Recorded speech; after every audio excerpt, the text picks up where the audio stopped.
There we go. We're going to just let a few more folks join today.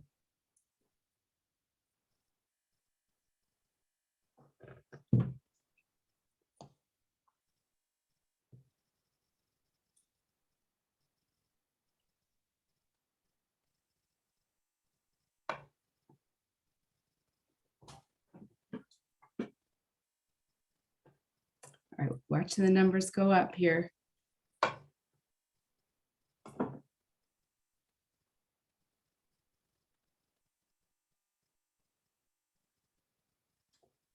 This is always the worst part, just having to wait for everybody. We're going to get going. Everyone starts a little bit late.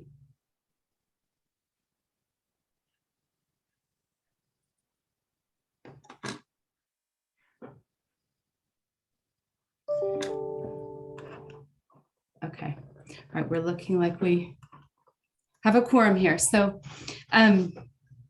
good afternoon, everybody, or good midday if you're on the West Coast. My name is Leslie Kimball. I'm with responsibility.org, head of communication. So thank you all very, very much for joining us today. Our webinar today is on post-pandemic mindfulness as it relates to drinking.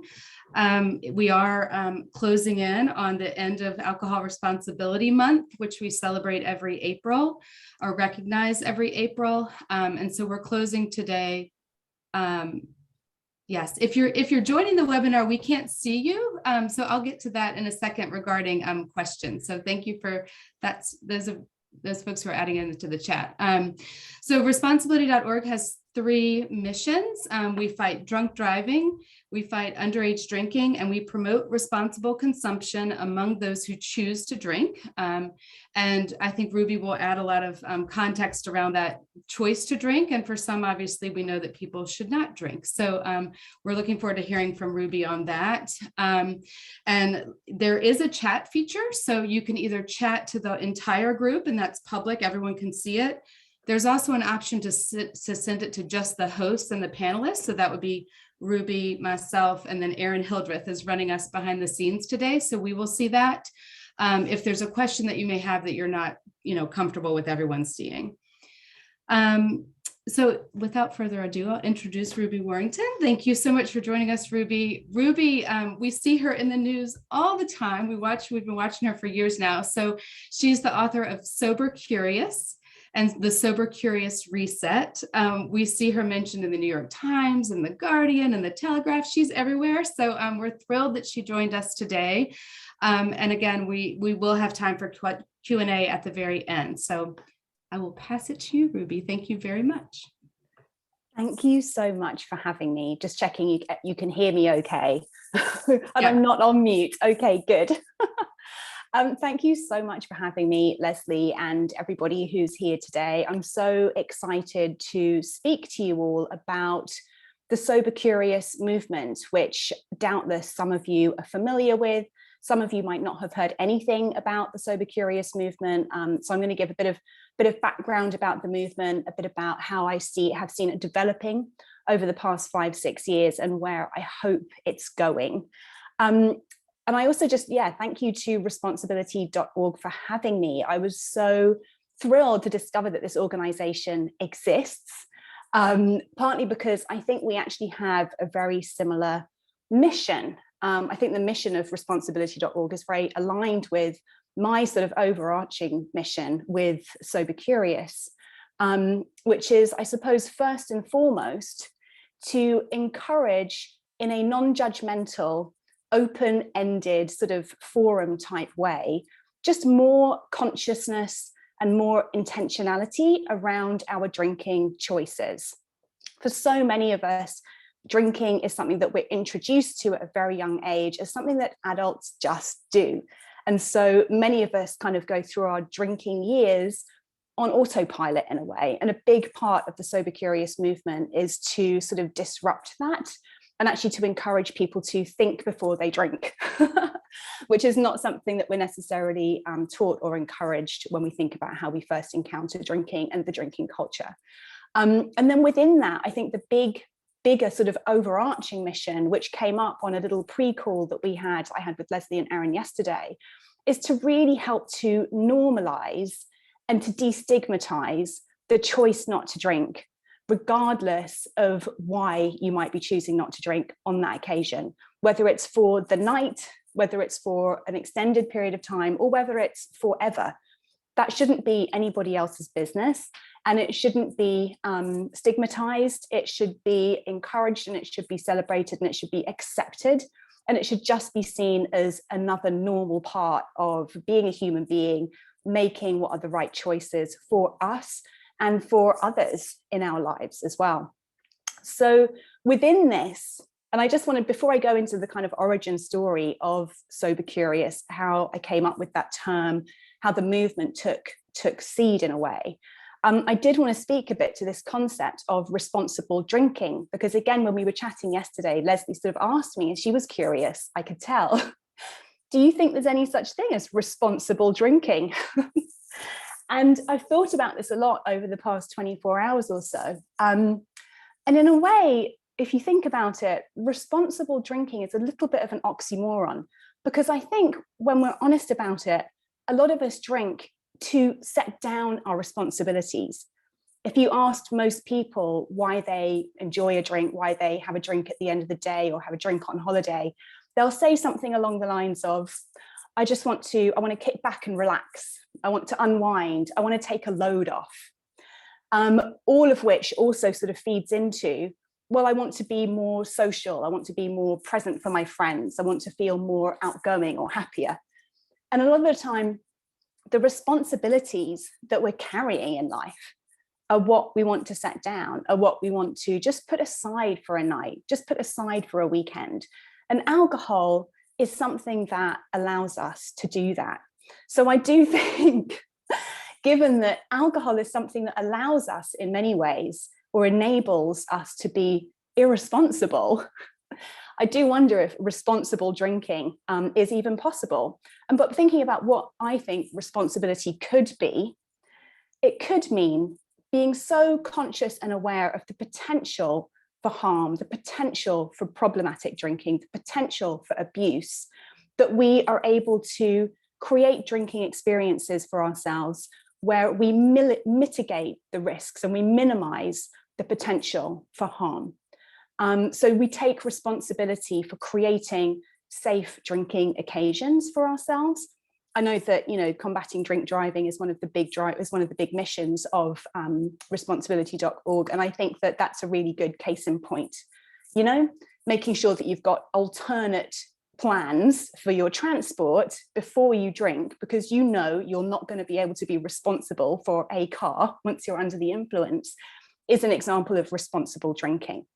But that said, given what we also know about the high risk for abuse and for addiction and for harm to self and others with excessive drinking and with alcohol abuse, I think that creating responsible drinking occasions is not available for everybody, and that responsible drinking for many people is not drinking at all. And so let's normalize and celebrate not drinking at all, rather than making non-drinking the boring, outsider-ish kind of marginalized choice, which it often is. So those are my thoughts about responsible drinking. I'm keen to hear what Leslie has to say after I've sort of finished my spiel. So a little bit about Sober Curious and this movement. I first coined the term Sober Curious about 6 years ago, which is when I first decided to go public with being sober curious myself. And when I say go public, I decided to host an event in New York City. I'm British by birth, but I've lived in New York for 10 years. And it's a very social drinking town. But I'd already noticed big differences in the way that people drank in New York to how my friends and I drank in London. The biggest difference was that when I go out for dinner in New York, people would typically order wine by the glass. In London, if you didn't order a bottle, what was the point? Because you knew you would have half a bottle of wine, say, even if you're only drinking among two of you. But I had actually been sober curious, that is, had been questioning my drinking and curious about what my life might be like without alcohol for about 4 years before I decided to start talking about it publicly. I had always been what I would term a heavy and enthusiastic social drinker. I really enjoyed drinking. It was a big part of my identity, and it had never got me in trouble, or any worse trouble, let's say, than a few pretty nasty hangovers. I had never passed out from drinking. I had never blacked out. I'd never got in trouble. I'd never got into a fight. I'd never lost a job. I'd never experienced any of the negative consequences with my drinking that we associate with problem drinking. And yet part of me knew that alcohol was causing me problems. There was just a constant sense of kind of playing catch up on my days. There were the hangovers. There was a sense of sort of unease and just an overwhelming kind of level of anxiety that I was finding it really hard to manage. And I actually, by chance, through my job in journalism, went to cover a yoga retreat in Ibiza, of all places, which is known globally as sort of the party capital of Europe. And on this yoga retreat, I didn't drink any alcohol all weekend. And the difference when I walked into the office Monday morning in my mood, in my outlook, in how I felt physically in my body, just was undeniable. And I realized this wasn't the yoga. This was the fact it was probably the first weekend that I hadn't drunk any alcohol since my early 20s, when I'd really first started to lean heavily on alcohol in my college years. And so this was the spark, really, the beginning spark. I may not have what looks like a drinking problem, but is alcohol causing problems that I'm not even particularly aware of, because alcohol has been such an ever-present presence in my life? It was very hard for me to see my drinking as problematic because everybody around me drank the same amount, if not more, than I did. The fact that if I had a stressful deadline or had a difficult day, I didn't want to drink, made me think I don't have a problem. The fact that I never drank more than, say, 3 nights in a row made me think I don't have a problem. The fact, as I've already said, that I had never blacked out from drinking or got in an accident or had a DUI meant I didn't have a problem. And in fact, when I started to tell some of my friends, you know what, I think I might take a break from drinking, or you know what, I'm just sort of curious, why do I feel the need to drink every time I go out? Or what is too much alcohol anyway? People would say to me, but you don't have a problem. I have since, 10 years later, having dove really deep into this subject matter, and been a leading figure in this sort of global movement of sober curiosity, I've since come to realize that a lot of what we call normal drinking is problem drinking. It's just that for so long, we've had a very, very black and white idea about what problem drinking looks like. In fact, you're either a problem drinker, which means you are possibly an alcoholic, you are possibly in recovery, you've been through rehab, you've had some of the problems that I mentioned earlier, some of the more extreme negative consequences, or you're a normal drinker. And even in the beginning, I began to sort of ask myself, what about all of the in-between scenarios that I knew myself and many of my friends had experienced, but just sort of wrote off as collateral damage of the fun parts of drinking? A study came out in 2018 while I was writing Sober Curious, where the researchers actually identified 5 different levels of problem drinking. And this sort of backed up what I intuited along the way over the sort of 7-8 years leading up to that point. At the top level, they identified all of the things that I mentioned: the DUI, the serious health issues, the multiple trips to rehab. Level 1 of problem drinking, hangovers. And I think that the majority of people who've ever experienced drinking or ever taken a drink have probably had some kind of a hangover. But again, we haven't thought about that as problem drinking until very recently, which means we haven't thought about solutions or even a need to address this level of problem drinking. So I decided, like I said, to actually start going public on this when I realized, just through conversations with friends over this sort of 4 or 5 year period, where I was first embracing sober curiosity and questioning my drinking, taking longer breaks from drinking, and really kind of taking a step back so that I could better assess what was happening, I realized that perhaps more people than were perhaps comfortable talking about it were asking a lot of the same questions as I was. Questions like the ones I mentioned. How much is too much? When is problem drinking become a problem? Why is there sometimes so much pressure to drink? Well, how much more could I get done in my days if I didn't drink? Is it really worth writing off a whole weekend for the sake of a few nights, a few hours of sort of hedonism on a Friday night? These kinds of questions are what I call being sober curious. So that event was a sellout event. I had 100 people show up in a city like New York, which, like I said, is extremely social and known for being a late night time where you can get a drink until 4 or 5 a.m. Nobody drives, so nobody's caring about drink driving in New York. There's Uber and Subway, and you can walk home from most places. So this is a heavy drinking town, but that first event, 100 people showed up, and I really had a sense of like, wow, this is something that people want to talk about. People are ready to have this conversation. So that was early 2016. That was when I came up with this term sober curious, because I didn't have a language for what I was experiencing before that, but I needed something to put on the event flyer so I could kind of encourage people to come along and attempt to sort of explain what this event was about. As I've said, my background's in journalism, and so I've always been, you know, a big part of my job has been coming up with headlines, coming up with ways to sort of pitch a story or kind of coin a trend in a way. And so I was thinking to myself, what other area of life do we acknowledge and accept that there are shades of grey rather than a very black and white either or approach? In this case, either a problem drinker or a normal drinker. And I thought about sexuality and that now quite antiquated term, bi-curious. And this idea that when it came to sexuality, there was some sort of allowance, even if it was a little taboo still, some sort of allowance that someone might not be quite this or quite that, and maybe somewhere in the middle. And hence the term sober curious was born.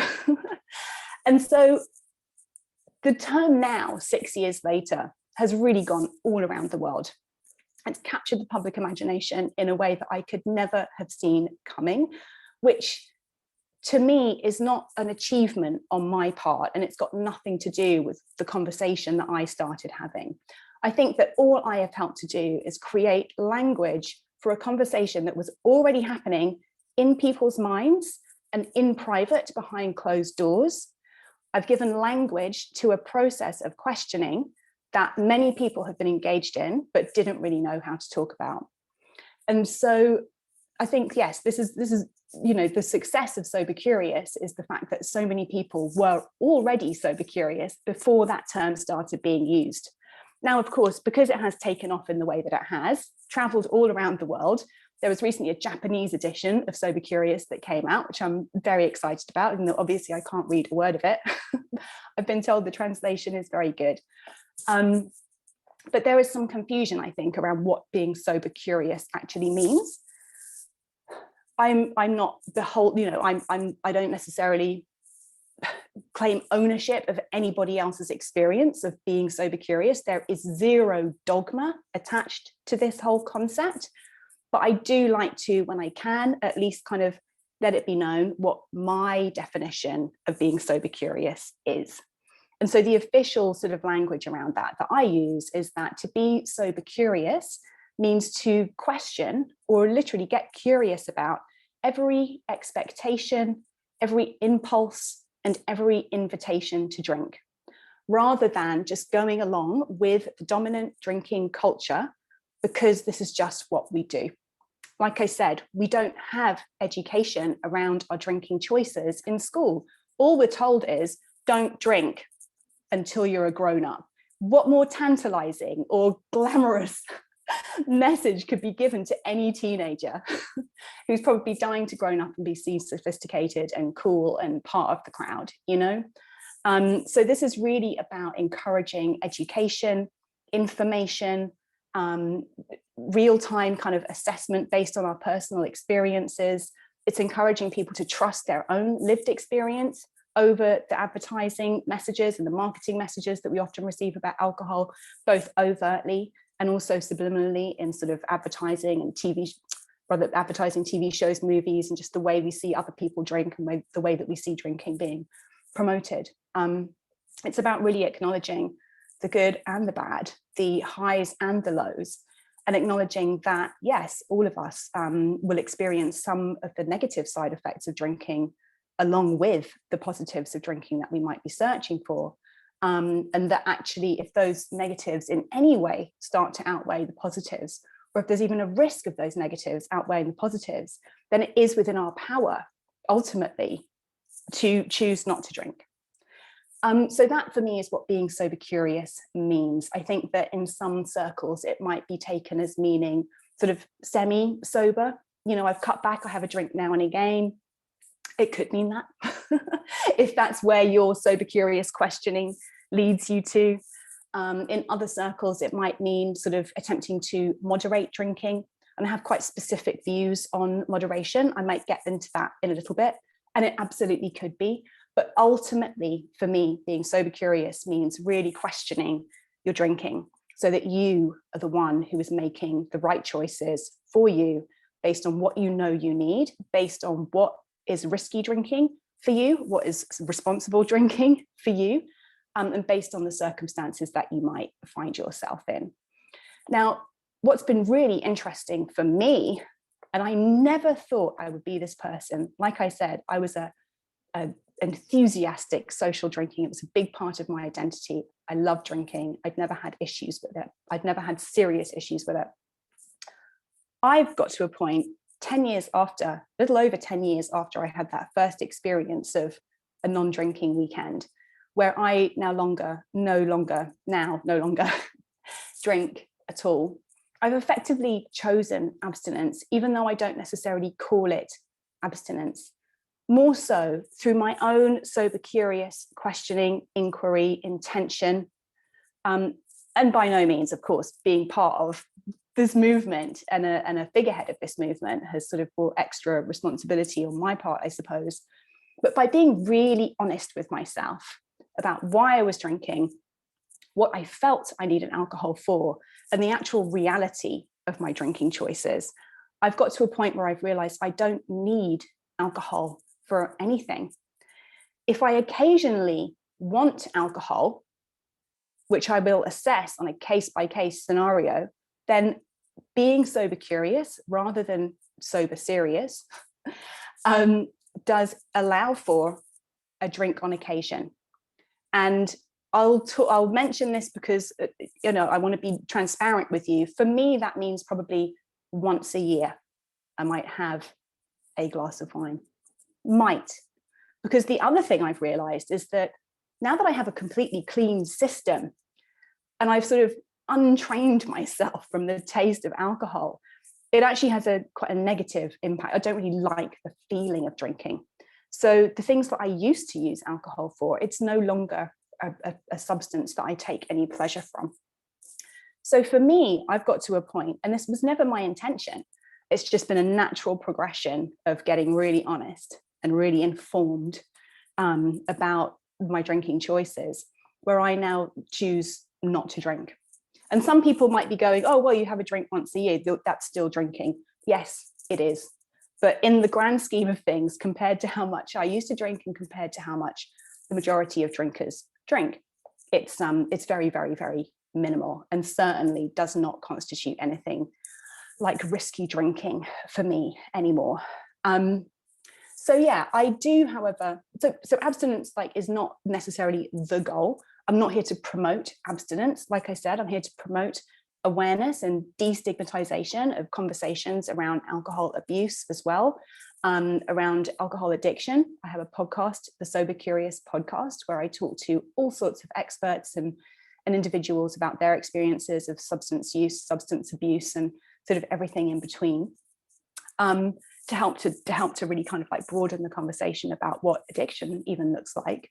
But I do, for anyone who is sober curious, who is wanting to really kind of get deep into answering some of their own sober curious questions so they can come to their own very, very sustainable and impactful why for drinking or not drinking, I do recommend a sustained period of abstinence in the beginning of that process in order to really get some distance between yourself and the substance and the behaviors associated with that substance, so that you can really truly get a good sort of like clear-eyed look at what's happening, meaning what's informing your drinking choices and what's informing your drinking outcomes. This is why, following on from the first Sober Curious book, which came out at the very end of 2018, in 2020, December 2020, I released the Sober Curious Reset, which guides you through 100 days of not drinking, which I know for many people sounds quite intimidating. It's a little over 3 months. And I designed it to be that way. I wanted it to be confronting. I wanted it to be difficult, because those confronting moments when, oh, wow, I'm actually craving a drink much more than my normal social drinking habit suggests I should be craving a drink right now, or when you can gain so much information about the deeper underlying motivations behind your drinking choices, as one example. I'm a huge fan, many of you are probably aware, initiatives like Dry January and Sober September have really taken off the past few years in tandem with this Sober Curious movement, and an explosion of Sober Curious influencers on social media, many different kind of examples of quit lit, this genre of people talking about quitting drinking, many different alternatives in terms of recovery, alternatives to AA for people who that program hasn't worked for, alternatives to rehab, just alternative ways to think about quitting drinking. So I'm a big fan of all of that. And those month-long abstinence programs, I think, can be a great start. The reason I made the Sober Curious Reset 100 days, like I said, is because I want it to be challenging.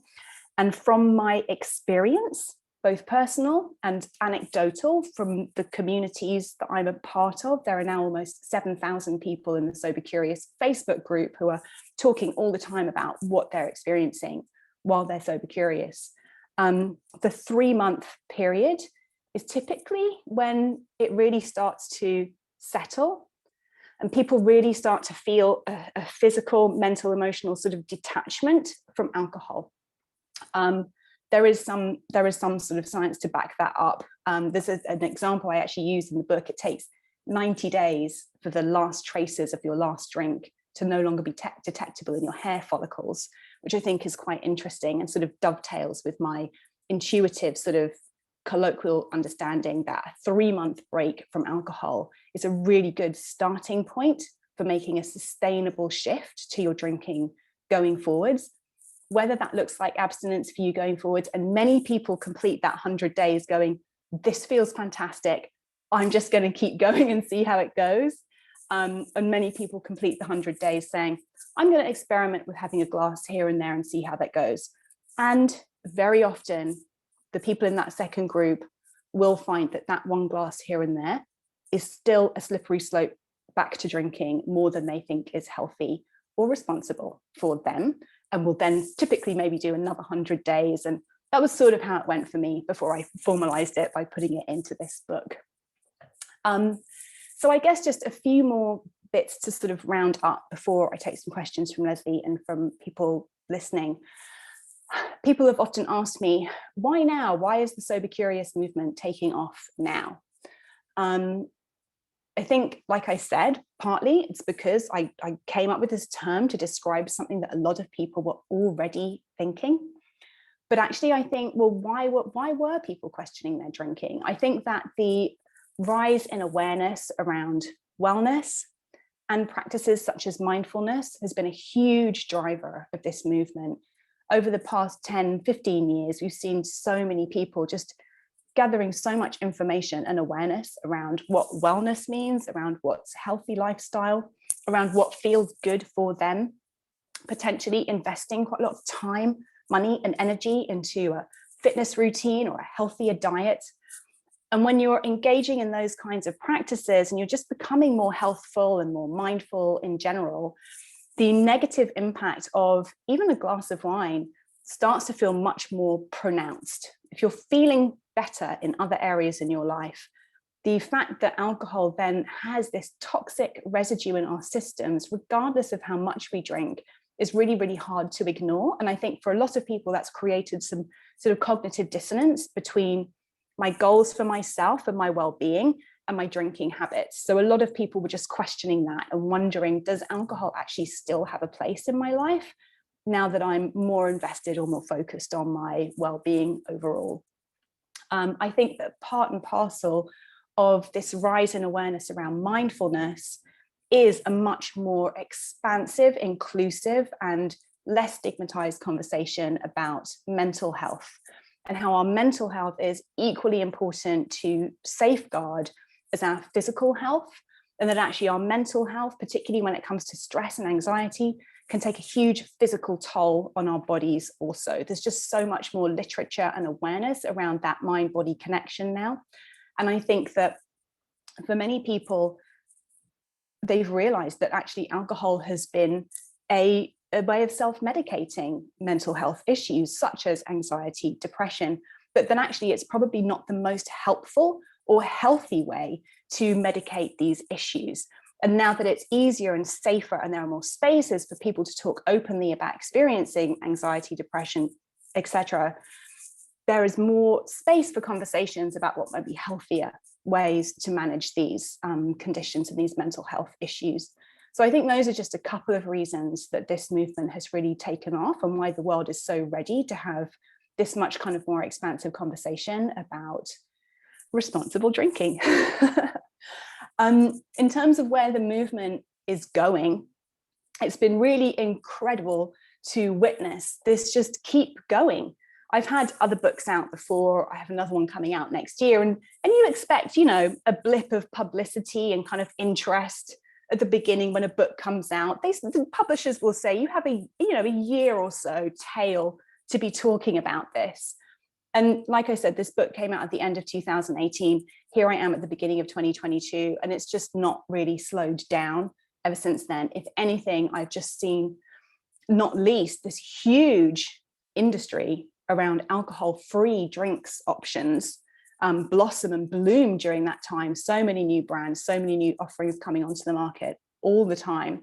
Some from very big distilleries, very big alcohol brands, which to me does suggest that these bigger brands really see this as a movement that's not, it's more than a trend. This is a movement that's not going anywhere. This is a fundamental shift in how we think about drinking and how we consume alcohol and the choices that people are wanting to make around drinking. So yes, I think that this trend isn't going anywhere, just based on how often I'm still asked to speak about it, how often, you know, I see people kind of like coming into the space with their books, with their offerings, with their brands, etc., etc. I really don't see it slowing down. And I think that's a very, very exciting thing.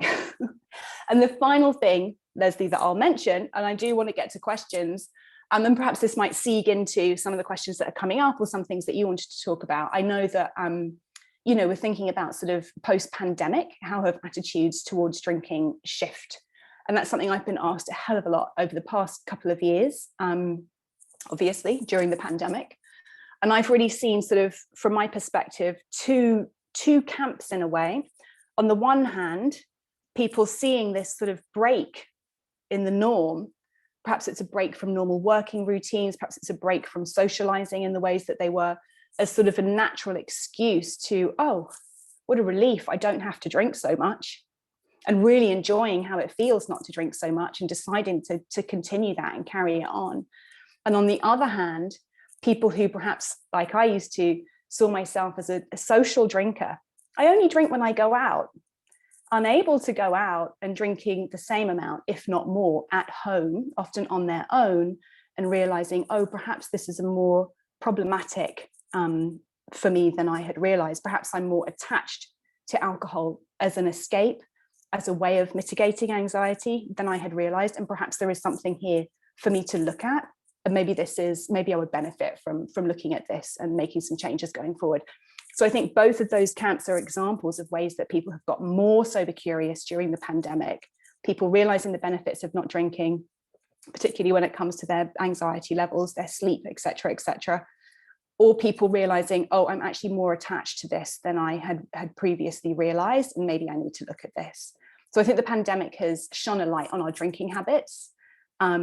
And yeah, and again, I'm just really happy that the Sober Curious movement sort of hit just before the pandemic, giving people at least some language and some spaces like this one, like my Sober Curious Facebook group, to have open conversations about their experiences with alcohol. So I'll end that there and hand over to you for questions. Yeah, no, that was awesome, Ruby. And we do have some questions coming in. I just wanted to, you are so thought provoking. So I have just lots of things to say back. I loved what you said about, we talked a lot about yesterday about the term moderation, and we talked a lot about just drinking responsibly, those two terms. But I love how you flipped it to say that you take responsibility for your safe drinking occasions. That's something I reflect on a lot as a mom, or having to go to work the next day. It's more, I'm active being responsible. It's a very proactive approach to drinking when I do choose to drink. So that was interesting. And then just a very shameless plug. We do have an anti-underage drinking program for kids called Ask, Listen, Learn. So most folks do know about that, but we'll make sure to include that in the post-webinar email that goes out to everybody, just so folks can know about that. But so on that underage drinking note, what are your thoughts on sort of when younger kids start to drink, or when you talk to folks that are going through the Sober Curious, reading your books and everything, do they say they started to drink when, and was it at a younger age?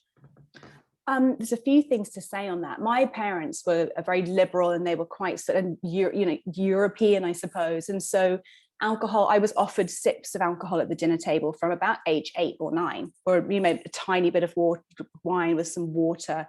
And I think that they were doing that to sort of so as not to place alcohol on that pedestal of adulthood and sophistication, which I mentioned before. And so by the time I was 15, 16, I wasn't dying to have my first drink, but alcohol was very much in the culture, and excessive drinking was very much glamorized and seen as cool. And so regardless of their sort of, they're not making a big thing of drinking, the wider culture was actually more influential in terms of my early drinking decisions than how my parents had treated drinking. What I will say, and this is something, I don't have kids myself, but it comes up a lot on my groups and retreats. What should I say to my kids about alcohol? And my response to this is that it's more about your actions around alcohol. This is what your children will absorb from a young age, how you are around alcohol. Now, as much as I say, and I had a very mixed experience, actually. My mum has never been interested in drinking. She's the sort of person who would have, a glass of sherry at Christmas, but I never saw my mum drunk. My dad, on the other hand, half a bottle of wine at night, minimum. I remember him telling me when I was, 10 or 11, oh, it'll take you a while until you can enjoy the taste of beer, and it'll take you longer to enjoy the taste of whiskey. So he was already in his own sort of dependence on alcohol, actually. Not that he was an out of control alcoholic, but alcohol was always in our house, and he would drink to excess regularly. His actions showed me that was normal. And so that was what I perceived as normal. And so normal drinking looked like excessive drinking for me from a very young age, regardless of what my parents said.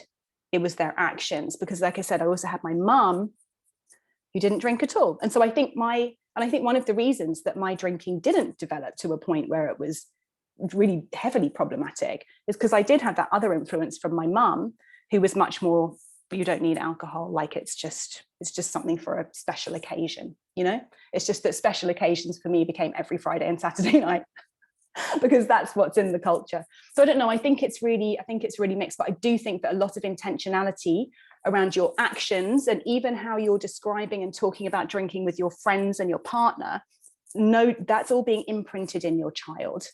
So yeah, I do think ultimately, though, just encouraging more conversation generally about the negatives that are collateral damage from normal drinking, and questioning, is that acceptable? Do we want that in our life?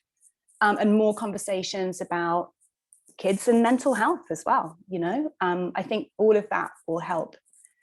But yes, the other question, the other part to your question, I have noticed just from, like I said, on my podcast, I speak to people from, people who've been in sort of 12-step programs for decades to people who are sober curious and still drink on occasion and whatever. And I have noticed, and again, this is just anecdotal, but the people who tend to have the more entrenched drinking problems typically started at a young age, typically pre-teen. A lot of people give the age 12 as the time that they started drinking. And I'm not a brain scientist, but I do know that there's a correlation between how developed your brain is. Once you start getting your brain into the habit of drinking, if it's before it's really started to develop. But then our brains don't stop developing until we're in our 20s.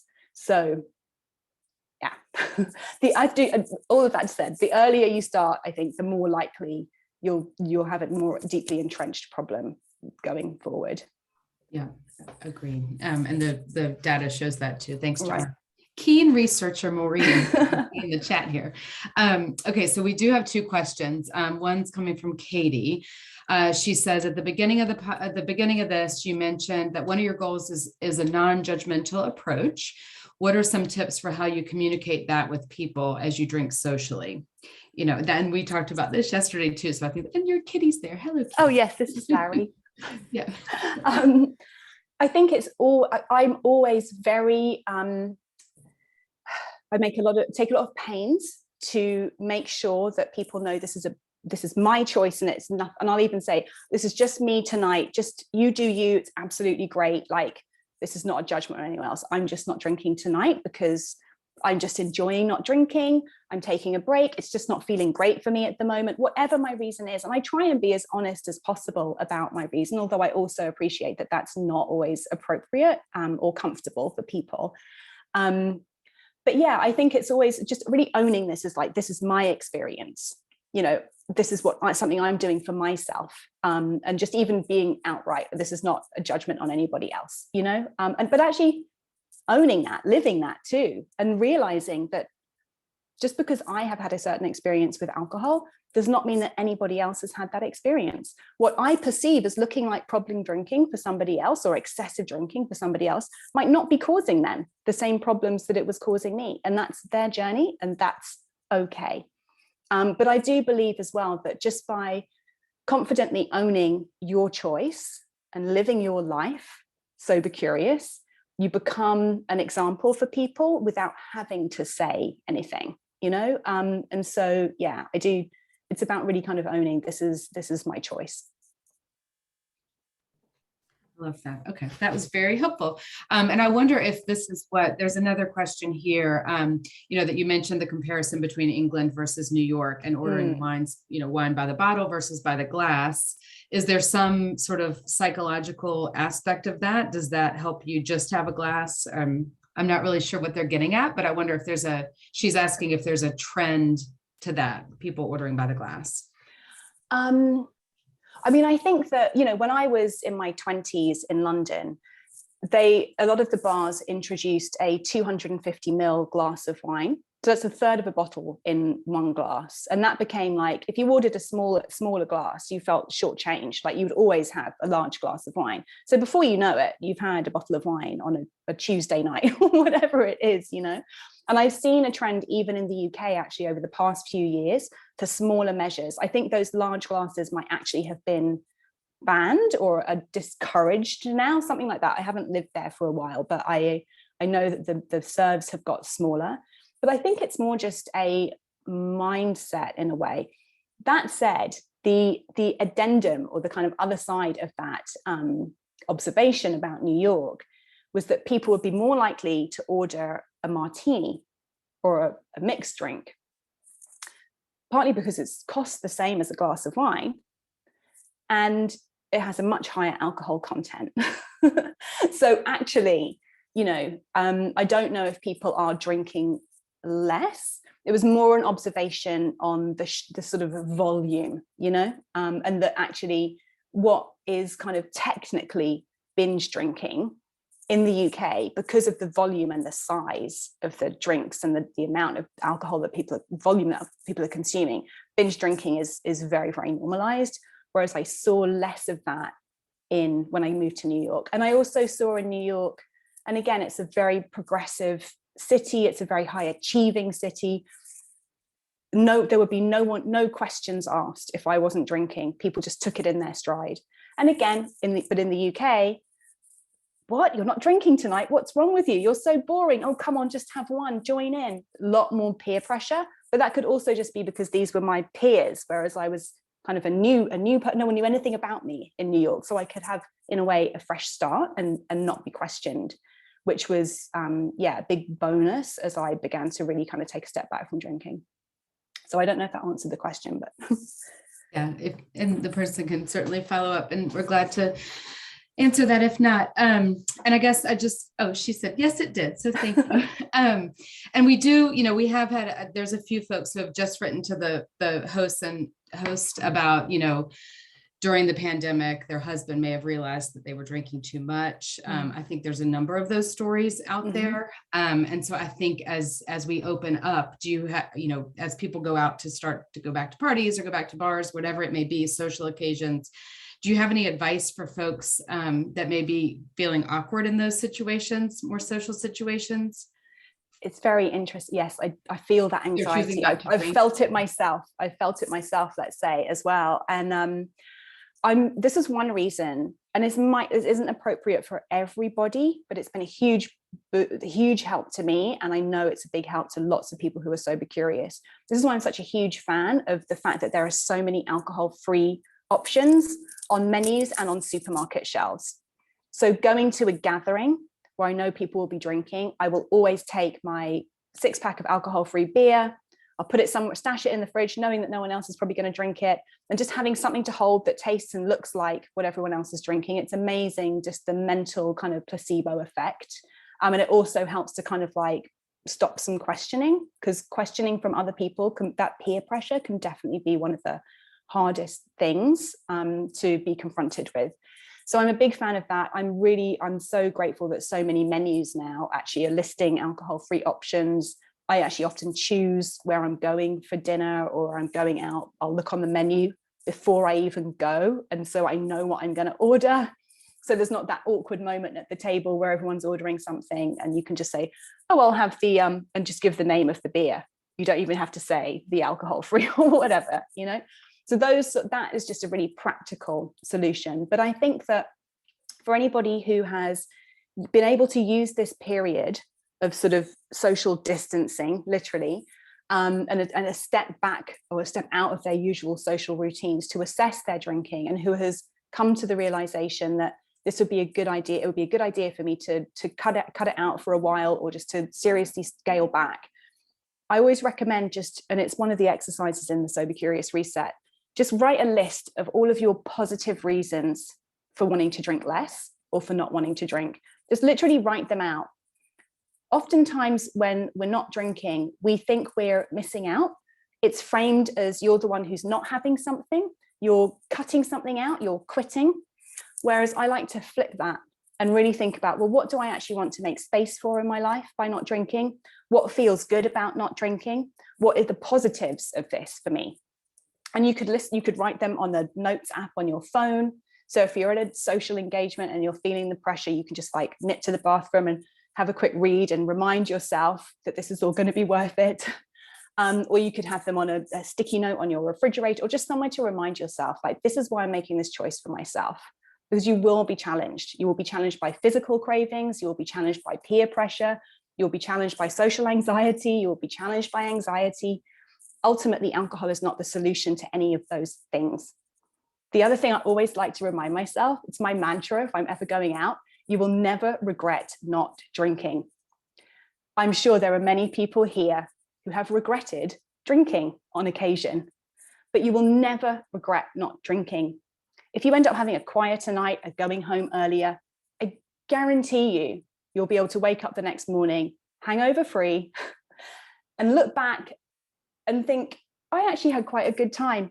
I thought that would be harder than it was. And hey, I did it, and I didn't drink, and I drove home safe, and I feel great today, and I can go get my workout in. And I've seen so many people have that experience of just intense fear leading up to a social experience without alcohol, and such huge relief and empowerment afterwards. it's really amazing to see. And it just takes, I call these sober firsts. It just takes 2 or 3 of those occasions, and you start to realize, actually, I can socialize sober. The ways that you socialize might change. The people that you socialize or you feel comfortable socializing with might change. It's all good. This is about you doing what's right for you. I love everything you said. And the folks who have written to us privately have noticed that too. All right, I think we have time for one more question. Yes, and I love that. I wrote down, "You'll never regret not drinking." That's, I'm going to start to say that. Should be a t-shirt. I think I might get that on a t-shirt. You do. You need a t-shirt. Okay, the other question we had was, I lost it.